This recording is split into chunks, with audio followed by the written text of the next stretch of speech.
Exclusive. Zelensky's critical moment amid escalating Russia-Ukraine war. A deep dive into military, diplomatic, and geopolitical turbulence. The battlefront, Russia's multi-axis offensive and Ukraine's desperate gambit. The Brover Gambit, a tactical suicide or strategic masterstroke.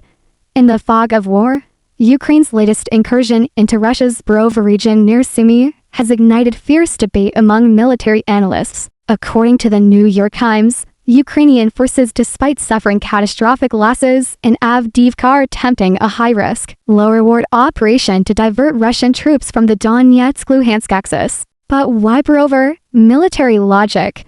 Ukrainian commanders hope to relieve pressure on the crumbling eastern front by forcing Russia to redeploy forces northward. Diplomatic leverage. Kyiv may be seeking a symbolic territorial gain to strengthen its hand in future peace talks. The suicide narrative. Western experts warn this could be a reckless escalation, mirroring Ukraine's failed Kharkiv counteroffensive. Russia's response. Moscow has already retaliated fiercely, claiming control of Vasilka village in Sumy and intensifying drone strikes on Ukrainian energy infrastructure. The southern front. Russia's slow, relentless advance in Zaporizhzhia. While the world watches Brover, Russia is quietly executing a creeping offensive in Zaporizhzhia, aiming to reach administrative borders before or any ceasefire. Why Zaporizhzhia? Nuclear leverage. Control of the Zaporizhzhia nuclear plant ZMPP gives Moscow a strategic chokehold over Ukraine's energy security. Land bridge to Crimea. Full control would solidify Russia's land corridor to annexed Crimea. Ukrainian defenders sound the alarm.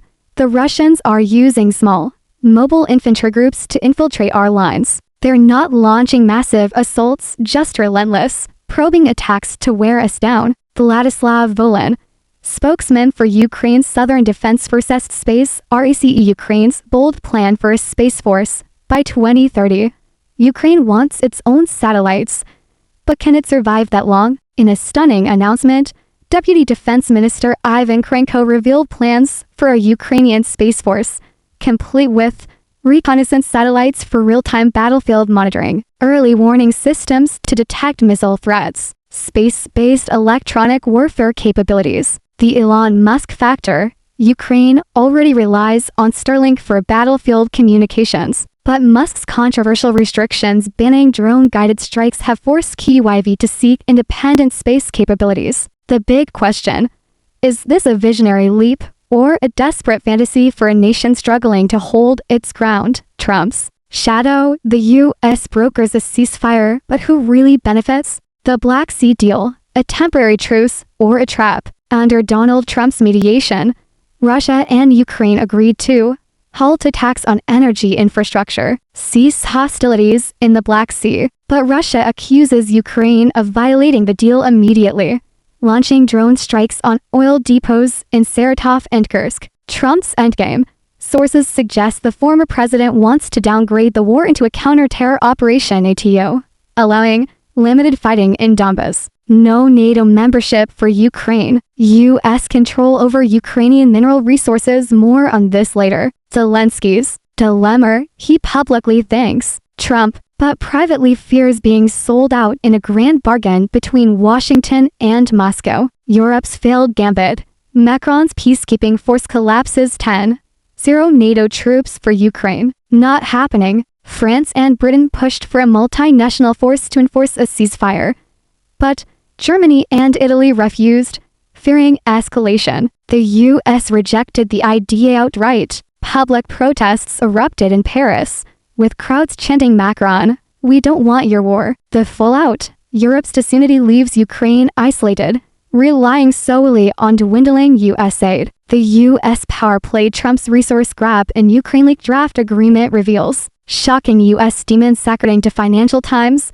The Trump administration secretly demanded full control of Ukraine's oil, gas, and critical minerals. No security guarantees in return. Ukrainian officials react. This is not a partnership, it's a robbery. Senior Ukrainian negotiator. It matters.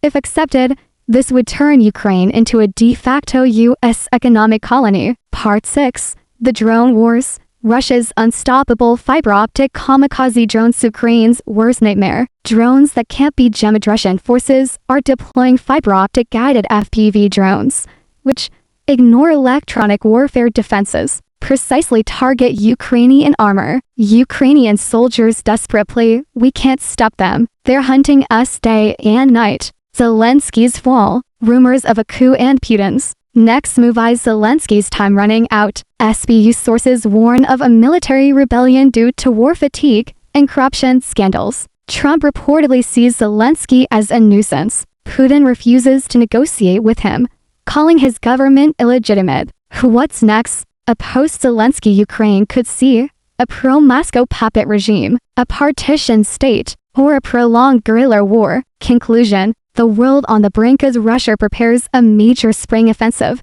Trump tightens his grip on Kyiv's resources, and Europe dithers. One thing is clear: Ukraine's fate hangs by a thread. Will there be peace, or just a slower death? Stay tuned. The next 30 days could reshape the world order.